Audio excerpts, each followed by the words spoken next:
नमस्कार। बात कर लेते हैं आज की उत्तर प्रदेश की दिल भर की सभी बड़ी खबरों की। उत्तर प्रदेश में एक के बाद एक बड़े फैसले सामने आ रहे हैं। सबसे पहले बात उस फैसले की जो किसानों की किस्मत बदलने का दावा कर रहा है। मुख्यमंत्री योगी आदित्यनाथ की सरकार प्रदेश में बायोगैस मॉडल को बड़े स्तर पर लागू करने की तैयारी में है, लेकिन ये सिर्फ बायोगैस तक सीमित नहीं है। इसके पीछे एक बड़ा प्लान कृषि और पशुपालन को एक साथ जोड़कर गोबर में कंपोस्ट, बायोगैस, जीवामृत, घलामृत जैसे उत्पाद तैयार किए जाएंगे। और चौंकाने वाली बात है, गौशालाओं को अब उत्पादन केंद्र बनाया जाएगा। यानी जहां पहले सिर्फ पशु रखे जाते थे, अब वहीं से किसानों की कमाई का नया रास्ता निकलेगा। सरकार का दावा है इससे किसानों की आमदनी बढ़ेगी, जैविक खेती को बढ़ावा मिलेगा और पर्यावरण भी सुरक्षित रहेगा। इसी बीच सरकार ने एक जनपद एक व्यंजक योजना को भी आगे बढ़ाया है और किसानों के मुआवजे में बढ़ोतरी का बड़ा फैसला लिया गया है। अब बात उस दावे की जिसने सबका ध्यान खींच लिया है। लोक भवन में 500 लेखा परीक्षकों को नियुक्ति पत्र बांटले मुख्यमंत्री योगी आदित्यनाथ ने कहा, उत्तर प्रदेश अब बीमारू राज्य नहीं रहा है, बल्कि अब एक रेवेन्यू सरप्लस स्टेट बन चुका है। और उदाहरण भी दिया, करीब 600 किलोमीटर लंबे गंगा एक्सप्रेस वे का निर्माण बिना बैंक से कर्ज लिए पूरा किया गया, जिस पर 36,000 करोड़ रुपए से ज़्यादा खर्च हुए हैं। लेकिन अब एक बड़ा बदलाव गांव में होने जा रहा है। 26 मई को ग्राम प्रधानों का कार्यकाल खत्म और 27 मई से गांव की कमान प्रशासनिक समितियों के हाथ में। पंचायत चुनाव की तारीखें अभी साफ नहीं है और इसी वजह से 1000 से ज़्यादा ग्राम पंचायतों में अनिश्चितता बनी हुई है। अगर समय पर चुनाव नहीं हुए तो विकास की जिम्मेदारी अधिकारियों के हाथ में चली जाएगी, जिसका मकसद साफ है, महिलाओं को आत्मनिर्भर बनाना। अब नौकरी की तैयारी कर रहे युवाओं के लिए अपडेट। लेखपाल मुख्य परीक्षा 2025 के लिए फीस जमा करने की प्रक्रिया शुरू। बिना फीस जमा किए एडमिट कार्ड नहीं मिलेगा। इस भर्ती में 7,994 पद भरे जाएंगे। और अब परीक्षा से जुड़ी एक और बड़ी खबर, यूपी पीजीटी के एडमिट कार्ड 6 मई को जारी होंगे। वहीं यूपी टीईटी 2026 के लिए 15,50,000 से ज्यादा अभ्यर्थियों ने रजिस्ट्रेशन कराया है। आवेदन में सुधार की आखिरी तारीख 8 मई तय हो गई है। अब सख्ती की बात करें, अवैध कब्जों को लेकर मुख्यमंत्री योगी आदित्यनाथ ने साफ निर्देश दिए हैं। तुरंत कार्रवाई करो, आम लोगों की समस्या प्राथमिकता से हल करो। जनता दर्शन कार्यक्रम में उन्होंने अधिकारियों को बड़ी चेतावनी भी दी है। कई छात्रों के लिए आखिरी मौका, यूपी बोर्ड में 6 मई तक शैक्षणिक विवरण में सुधार का अंतिम अवसर दिया है। इसके बाद कोई मौका नहीं मिलेगा। और अंत में एक ऐसा अभियान जो इतिहास रच सकता है। अब सबसे पहले बात उस दावे की करते हैं जिसने पूरे प्रदेश का ध्यान खींच लिया है। लखनऊ में लोक भवन में आयोजित कार्यक्रम में मुख्यमंत्री योगी आदित्यनाथ ने बड़ा बयान दिया। उत्तर प्रदेश की आर्थिक रूप से इतना मजबूत हो चुका है कि बिना कर्ज लिए भी बड़े बड़े प्रोजेक्ट पूरे कर रहा है। और उदाहरण गंगा एक्सप्रेस वे को दिया था, लेकिन खास बात यह है इनमें बैंक से कोई कर्ज नहीं लिया गया था। लेकिन इसी बीच मौसम ने भी प्रदेश को झटका दे दिया है। तेज आंधी और बारिश के बाद मुख्यमंत्री योगी आदित्यनाथ ने सख्त निर्देश जारी किए हैं। 24 घंटे के अंदर मुआवजा राहत कार्यों में कोई लापरवाही नहीं होगी। जनहानि, पशुहानि और घायलों को तुरंत उपचार किया जाए। और सबसे बड़ी बात, अधिकारियों को फील्ड में रहकर हालात संभालने के आदेश दिए गए। सरकार ने साफ किया, हर संकट में प्रदेशवासियों के साथ खड़ी रहेगी सरकार।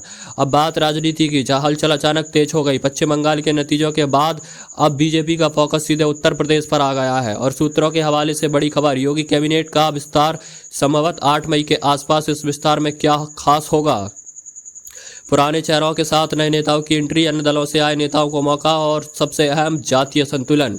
दलित, ओबीसी और ब्राह्मण समुदाय को साधने की रणनीति पर काम। यानी आने वाले दिनों में यूपी की राजनीति और गर्मा सकती है। अब एक और मुद्दा जिसने सड़कों पर आग लगा दी है, smart prepaid meter. Fatehpur, Agra, Aligarh, Firozabad, Hathras, इन जिलों में लोगों का गुस्सा फूट पड़ा। कई मीटर उखाड़े गए, कई प्रदर्शन और मार्च निकले। लोगों का आरोप, बिजली बिल बढ़ रहा है, बिना चेतावनी बिजली काटी जा रही है। और बढ़ते विरोध के बीच सरकार ने बड़ा फैसला लिया, फिलहाल नए स्मार्ट मीटर लगाने पर रोक। अब बात महिलाओं के लिए एक खास पहल की। फिरोजाबाद में महिलाओं के लिए एक अलग और सुरक्षित मार्केट तैयार की जा रही है, करीब 5 करोड़ रुपए की लागत से, जहां महिलाएं सुरक्षित माहौल में खरीदारी कर सकेंगी और रोजगार के नए अवसर भी मिलेंगे। अब एक ऐसा मामला जहां बड़ा हादसा टल गया है। लखनऊ में खराब मौसम, तेज तूफान और आसमान में फंसी एक फ्लाइट। दिल्ली से लखनऊ आ रही इंडिगो फ्लाइट 3 बार लैंडिंग की कोशिश लेकिन नाकाम। और इस फ्लाइट में सवार थे केशव प्रसाद मौर्य और ब्रजेश पाठक। स्थिति गंभीर थी, लेकिन पायलट ने समझदारी दिखाई। फ्लाइट को भोपाल डाइवर्ट किया गया और आखिरकार दोनों नेता सुरक्षित उतर गए। अब पर्यावरण और वन जीव से जुड़ी बड़ी खबर, उत्तर प्रदेश में जल्दी बनेगी पहली लेपर्ड सफारी। फिलवेट और शाहजहानपुर के बीच गोपालपुर वन क्षेत्र में करीब 1700 हेक्टेयर में फैली ये सफारी तेंदुओं को सुरक्षित आवास देगी और इंसान वन्यजीव संघर्ष को कम करेगी। साथ ही पर्यटन को भी मिलेगा नया बूस्ट। अब सड़क निर्माण का बड़ा फैसला, डामर की कीमतों में भारी उछाल से रुके काम अब फिर से शुरू हो गए। पहले कीमत थी करीब 65,000 रुपए प्रति टन, अब पहुंची कई 80,000 रुपए तक, लेकिन सरकार ने राहत दी। पुराने टेंडरों से बड़ी कीमत को समायोजित करने की मंजूरी। अब शिक्षा क्षेत्र से एक और बड़ी खबर, फिरोजाबाद में एक नई प्राइवेट यूनिवर्सिटी को मंजूरी। अमरदीप विश्वविद्यालय करीब 20.8 एकड़ में बनेगा ये संस्थान, जिसके क्षेत्र में उच्च शिक्षा के नए अवसर मिलेंगे। अब दिल दहला देने वाली एक और खबर, उत्तर प्रदेश में 2 बड़े सड़क हादसे, कुल 11 लोगों की मौत। जालौन में नींद की एक चूक और खत्म हो गया पूरा परिवार, 8 लोगों की दर्दनाक मौत। वही एक्सप्रेस वे पर ट्रक के अचानक ब्रेक और तेज रफ्तार कार की टक्कर, 3 लोगों की जान चली गई। पूरा प्रदेश शोक में डूबा हुआ है। अब उद्योग जगत के लिए एक और बड़ी खबर, विकास शुल्क में 50% से ज्यादा की कटौती। अब उद्योग लगाने वाले को बड़ी राहत। पहले जहां भारी शुल्क देना पड़ता था, उससे बड़ी कमी, यानी निवेश को मिलेगा एक नया बढ़ावा। और आखिर में राजनीति की सबसे बड़ी खबर, पश्चिम बंगाल के नतीजे ने देश की राजनीति का रुख बदल दिया है। अब नजरें टिकी है उत्तर प्रदेश 2027 चुनाव पर। समाजवादी पार्टी और अखिलेश यादव के लिए एक साफ संकेत, जमीनी संगठन मजबूत करना होगा, बूथ मैनेजमेंट पर ध्यान देना होगा और गठबंधन रणनीति को फिर से बनाना होगा।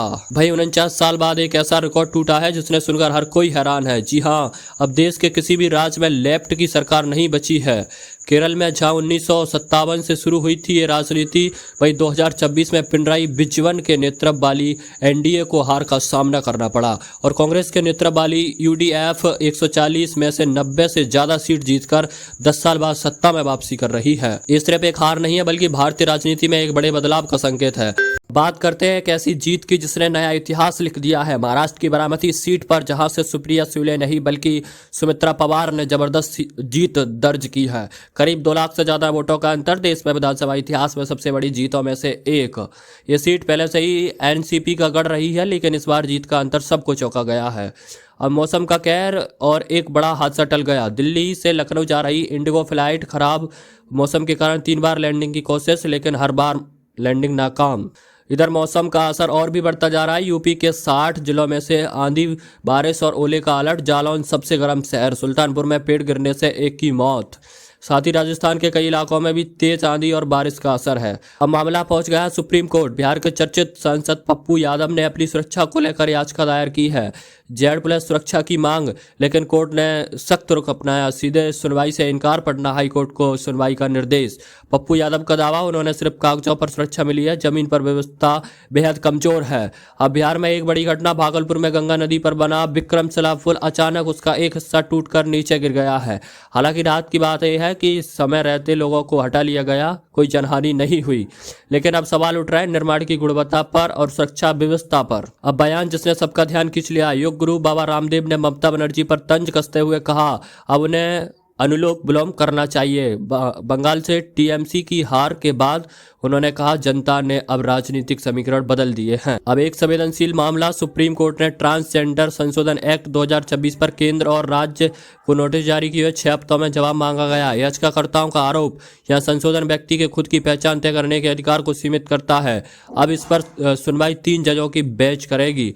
और राजधानी दिल्ली में खतरे की घंटी, रेड अलर्ट, आईएमटी में चेतावनी दी है। मुख्यमंत्री योगी आदित्यनाथ की सरकार अब प्रदेश में बायोगैस मॉडल को बड़े स्तर पर लागू करने की तैयारी में है, लेकिन ये सिर्फ बायोगैस तक सीमित नहीं है। इसके पीछे एक बड़ा प्लान, कृषि और पशुपालन को एक साथ जोड़कर गोबर में कंपोस्ट, बायोगैस, जीवामृत, घलामृत जैसे उत्पाद तैयार किए जाएंगे। और चौंकाने वाली बात है, गौशालाओं को अब उत्पादन केंद्र बनाया जाएगा, यानी जहां पहले सिर्फ पशु रखे जाते थे, अब वहीं से किसानों की कमाई का नया रास्ता निकलेगा। सरकार का दावा है इससे किसानों की आमदनी बढ़ेगी, जैविक खेती को बढ़ावा मिलेगा और पर्यावरण भी सुरक्षित रहेगा।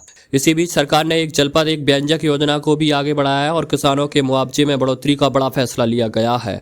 अब बात उस दावे की जिसने सबका ध्यान खींच लिया है। लोक भवन में 500 लेखा परीक्षकों को नियुक्ति पत्र बांटले मुख्यमंत्री योगी आदित्यनाथ ने कहा उत्तर प्रदेश अब बीमारू राज्य नहीं रहा है, बल्कि अब एक रेवेन्यू सरप्लस स्टेट बन चुका है। और उदाहरण भी दिया, करीब 600 किलोमीटर लंबे गंगा एक्सप्रेस वे का निर्माण बिना बैंक से कर्ज लिए पूरा किया गया। जिस पर 36,000 करोड़ रुपए से ज़्यादा खर्च हुए हैं।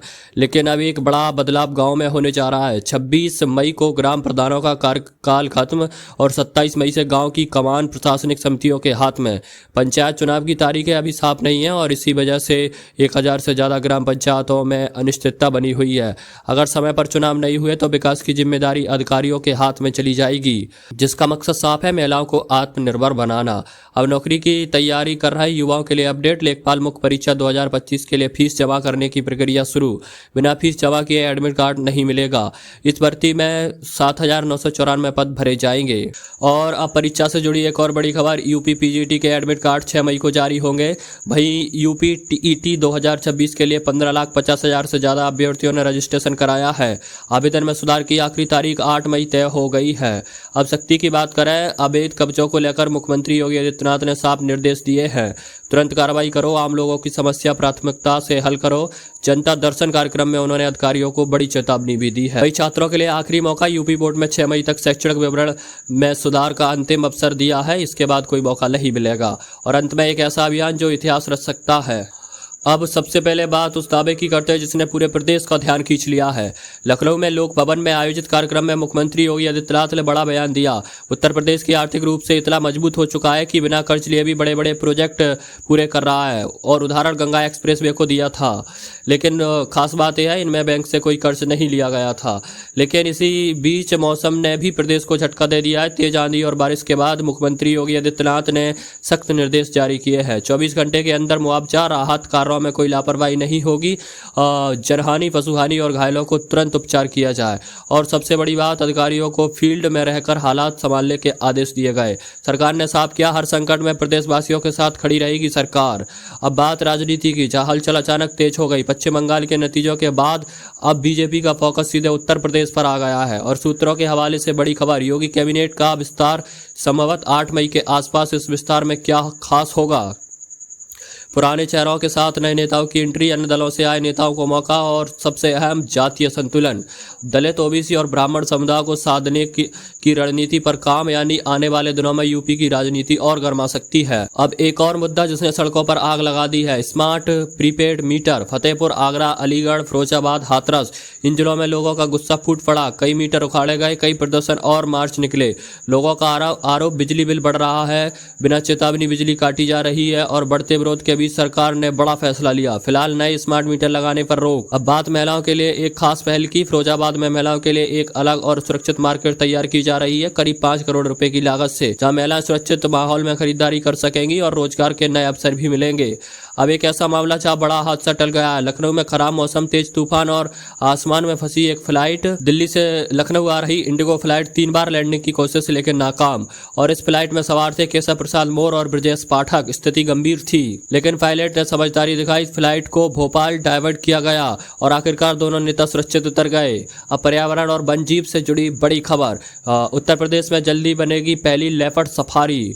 फिलवेट और शाहजहानपुर के बीच गोपालपुर वन क्षेत्र में करीब 1700 हेक्टेयर में फैली ये सफारी तेंदुओं को सुरक्षित आवास देगी और इंसान वन्यजीव संघर्ष को कम करेगी। साथ ही पर्यटन को भी मिलेगा नया बूस्ट। अब सड़क निर्माण का बड़ा फैसला, डामर की कीमतों में भारी उछाल से रुके काम अब फिर से शुरू हो गए।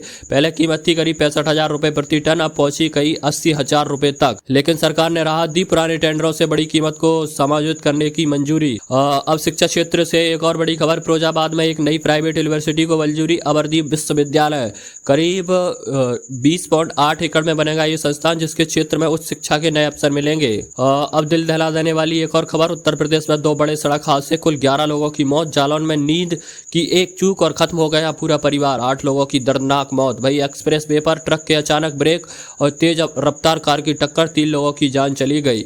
पूरा प्रदेश शोक में डूबा हुआ है। अब उद्योग जगत के लिए एक और बड़ी खबर, विकास शुल्क में 50% से ज्यादा की कटौती। अब उद्योग लगाने वाले को बड़ी राहत। पहले जहां भारी शुल्क देना पड़ता था, उससे बड़ी कमी, यानी निवेश को मिलेगा एक नया बढ़ावा। और आखिर में राजनीति की सबसे बड़ी खबर, पश्चिम बंगाल के नतीजे ने देश की राजनीति का रुख बदल दिया है। अब नजरें टिकी है उत्तर प्रदेश 2027 चुनाव पर। समाजवादी पार्टी और अखिलेश यादव के लिए एक साफ संकेत, जमीनी संगठन मजबूत करना होगा, बूथ मैनेजमेंट पर ध्यान देना होगा और गठबंधन रणनीति को फिर से बनाना होगा। भाई 49 साल बाद एक ऐसा रिकॉर्ड टूटा है जिसने सुनकर हर कोई हैरान है। जी हाँ, अब देश के किसी भी राज्य में लेफ्ट की सरकार नहीं बची है।